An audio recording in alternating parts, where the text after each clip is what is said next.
नमस्कार मित्रों, मैं सुनील सिंह चौहान आपके अपने चैनल सूर्यवंशम ज्ञान सागर में आपका स्वागत करता हूं, अभिनंदन करता हूं। और आज महत्वपूर्ण प्रश्नों की जो सीरीज चल रही है, इसका दूसरा भाग है मित्रों। आइए ध्यान दें।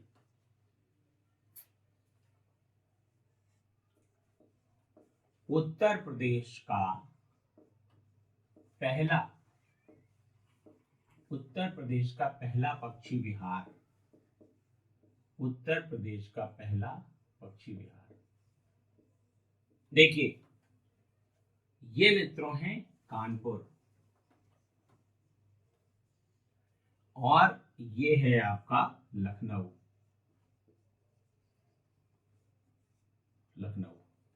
और यहां पर बीच में ये पड़ता है चंद्रशेखर आजाद पक्षी विहार। चंद्रशेखर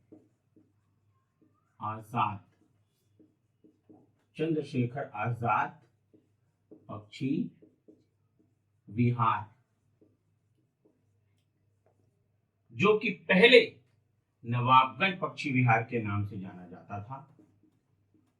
नवाबगंज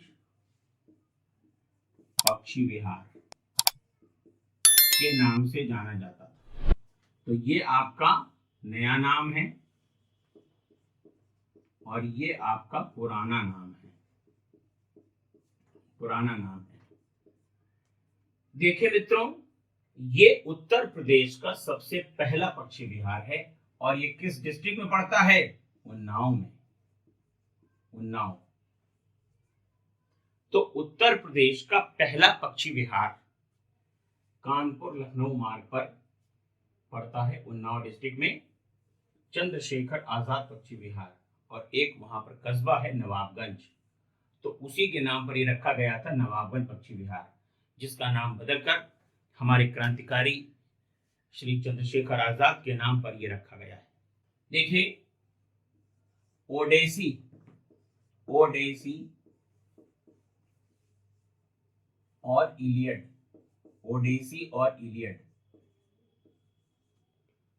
ये दो बहुत ही महत्वपूर्ण ग्रंथ हैं और इनकी रचना की थी मित्रों होमर ने।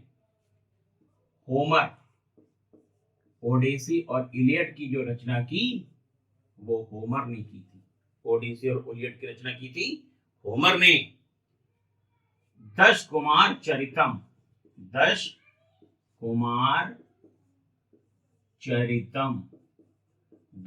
चरितम की रचना की मित्रों दंडिन ने।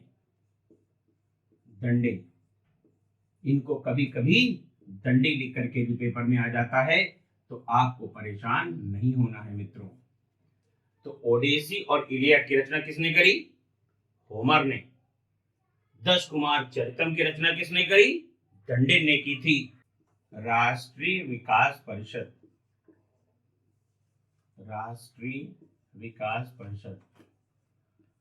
का जो गठन हुआ मित्रों 6 अगस्त 1952 को, 6 अगस्त 1952। राष्ट्रीय विकास परिषद के जो अध्यक्ष होते हैं वो होते हैं प्रधानमंत्री। राष्ट्रीय विकास परिषद के अध्यक्ष भारत के पदेन प्रधानमंत्री होते हैं।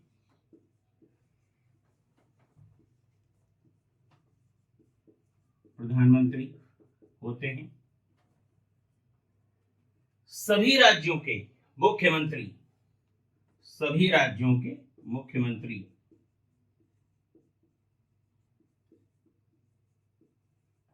राज्यों के मुख्यमंत्री इसके सदस्य होते हैं। और केंद्रीय कृषि मंत्री, वित्त मंत्री, रक्षा मंत्री, गृह मंत्री और विदेश मंत्री भी इसके सदस्य होते हैं। और जिन मंत्रियों को आमंत्रित किया जाता है वो भी इसमें शामिल होते हैं। इसीलिए राष्ट्रीय विकास परिषद को सुपर कैबिनेट की संज्ञा दी गई है। राष्ट्रीय विकास परिषद को सुपर कैबिनेट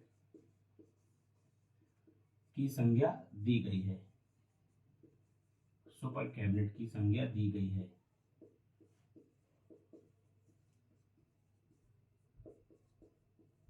दी गई है, राष्ट्रीय विकास परिषद को सुपर कैबिनेट की संज्ञा दी गई है। तो ओडेसी और इलियड किसकी रचना है? होमर की। दशकुमार चरितम दंडे। राष्ट्रीय विकास परिषद, इसको शॉर्ट में कहा जाता है NDC, NDC national development council. इसके अध्यक्ष होंगे भारत के पदेन प्रधानमंत्री। सभी राज्यों के मुख्यमंत्री इसमें शामिल होंगे। सुपर कैबिनेट की संज्ञा भी राष्ट्रीय विकास परिषद को दी गई है। यहाँ पर मित्रों मैं आपको ये बताना चाहता हूँ कि जो महत्वपूर्ण प्रश्नों की ये सीरीज है, इसमें जीएस के सभी पार्ट एक साथ कवर होंगे ताकि आपका कॉन्फिडेंस बना रहे, आप एक ही सब्जेक्ट को पढ़ करके बोर ना हो और ये न लगे कि ये छूट रहा है या ये सब्जेक्ट छूट रहा है। इसलिए मित्रों ये जो वीडियो रात 8 बजे आपको मिलता है, ये आपको सभी टॉपिक पर एक बार नहीं पहुंचा देता है। मित्रों लोकसभा की कितनी सीटें? उत्तर प्रदेश में लोकसभा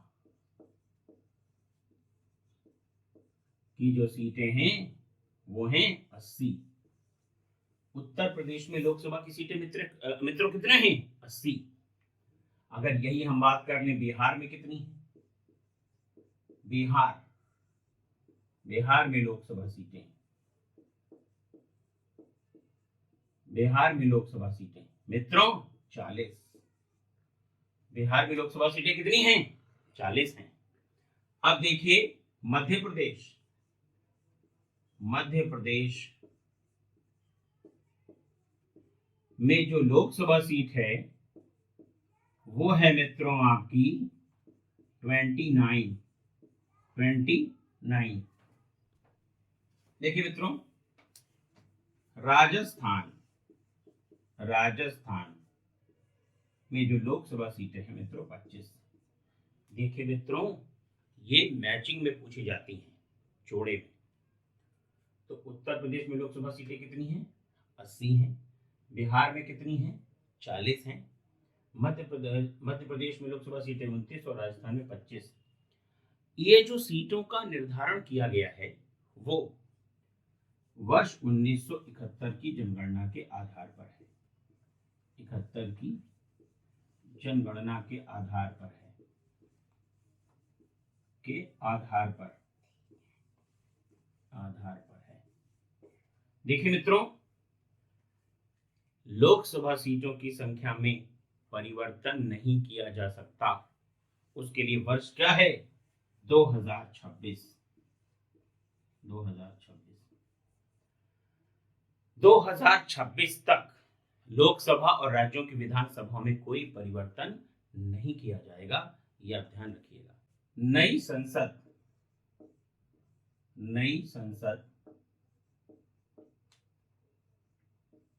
का विशेष सत्र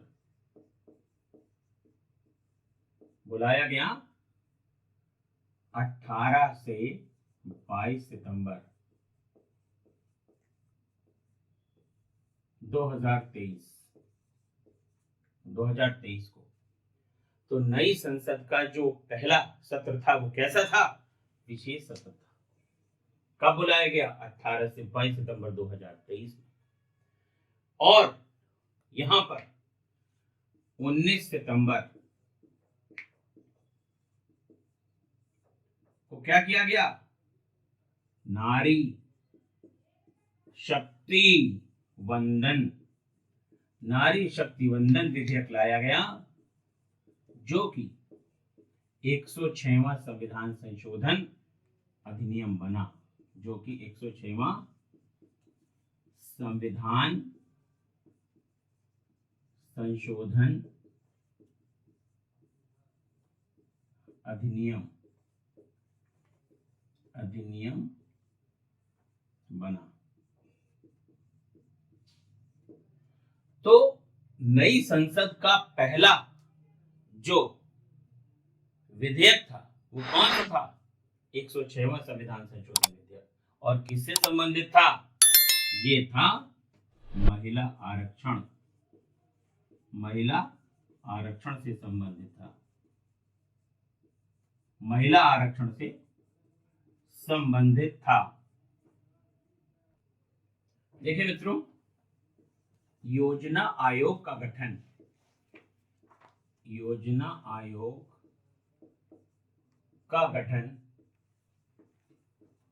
ये हुआ था स्वतंत्रता के बाद 15 मार्च 1950 को, और केसी नियोगी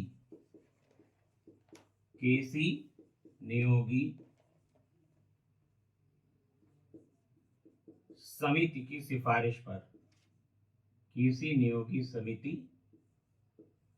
की सिफारिश पर योजना आयोग के अध्यक्ष कौन होते थे? योजना आयोग के अध्यक्ष जो होते थे वो भारत के पदेन प्रधानमंत्री होते थे, भारत के पदेन प्रधानमंत्री होते थे।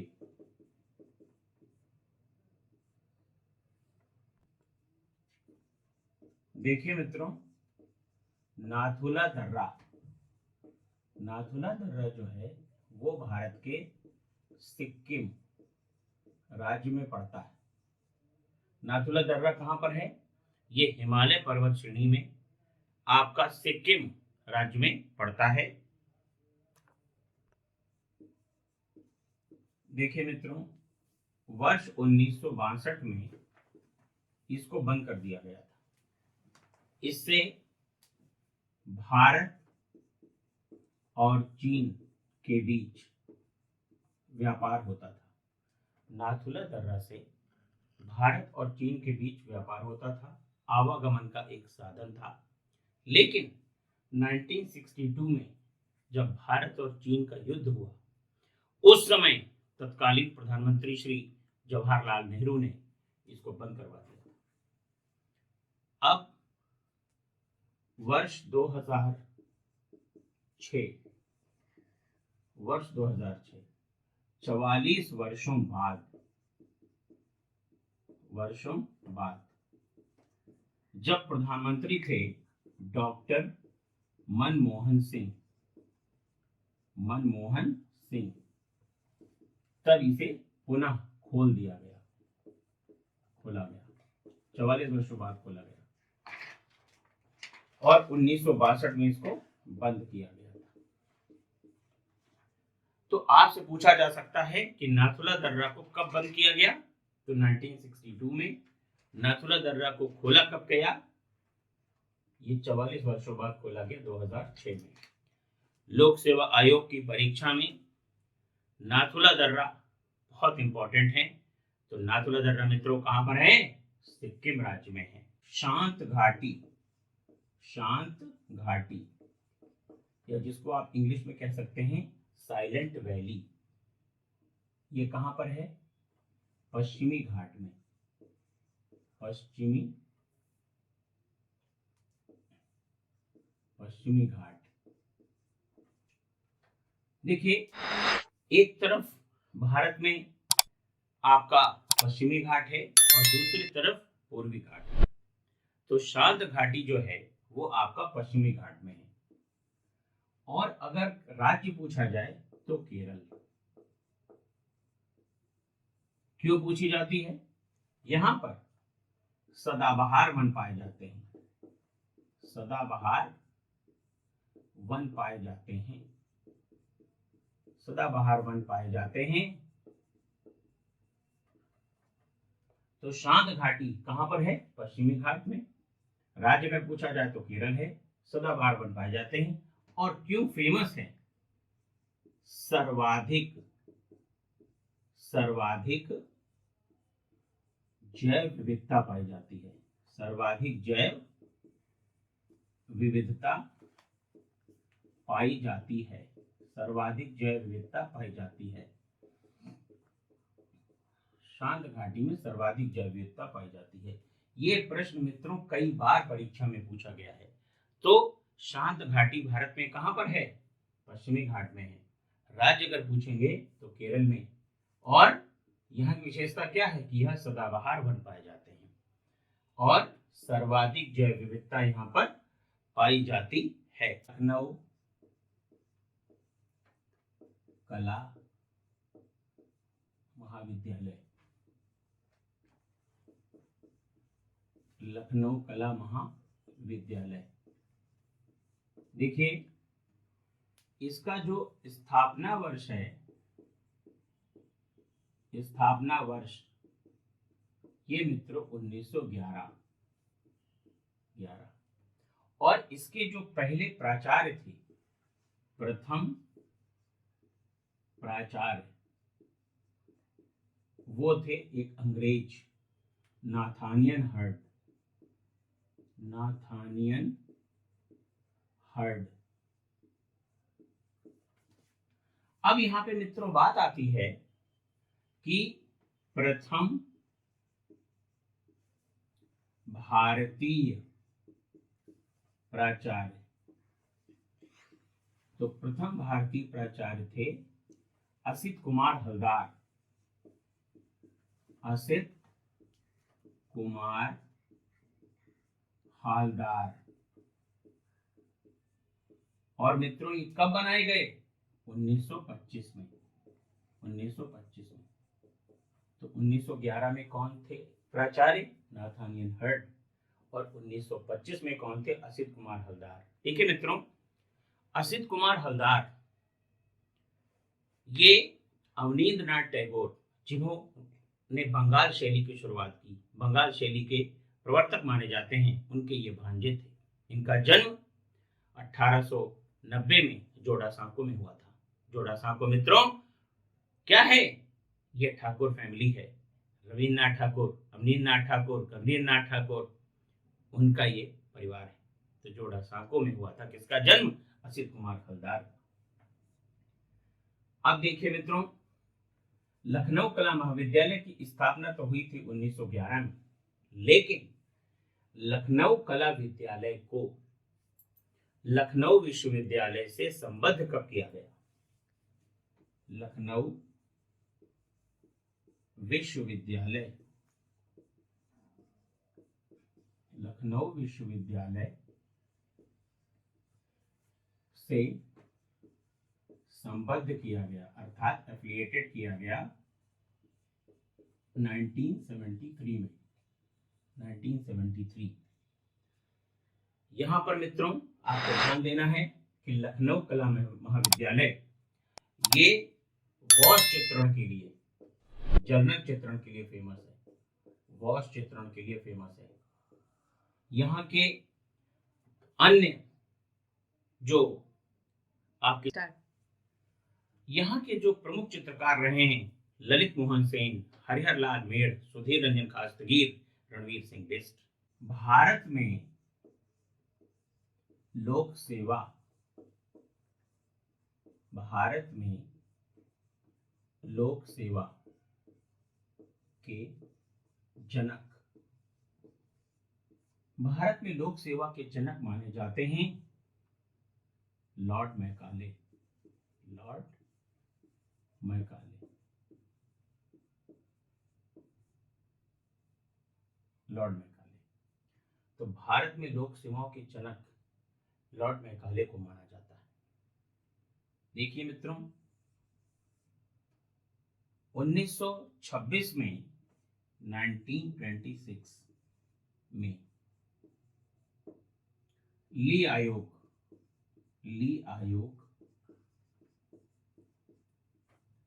की संस्तुति पर, ली आयोग की संस्तुति पर लोक सेवा आयोग का गठन किया गया था। लोक सेवा आयोग का गठन किया गया था। लोक सेवा आयोग का गठन किया गया। तो भारत में लोक सेवाओं का जो जनक है वो लॉर्ड मैकाले को माना जाता है। वही लॉर्ड मैकाले जो कि अंग्रेजी शिक्षा के प्रबल समर्थक थे। 1926 में ली आयोग की संस्तुति पर लोक सेवा आयोग का गठन किया। देखिए मित्रों, समीक्षा अधिकारी के लिए एक विशेष सीरीज चुने हुए प्रश्नों के लिए हम आपके लिए लेकर के आए हैं। और जिस तरीके से मोती पिरोया जाता है उस तरीके से एक एक प्रश्न हम आपके लिए लेकर के आए हैं। और आप विश्वास मानिए, जिस दिन आप परीक्षा दे करके आएंगे हमें जरूर याद करेंगे। बस आज के लिए इतना ही।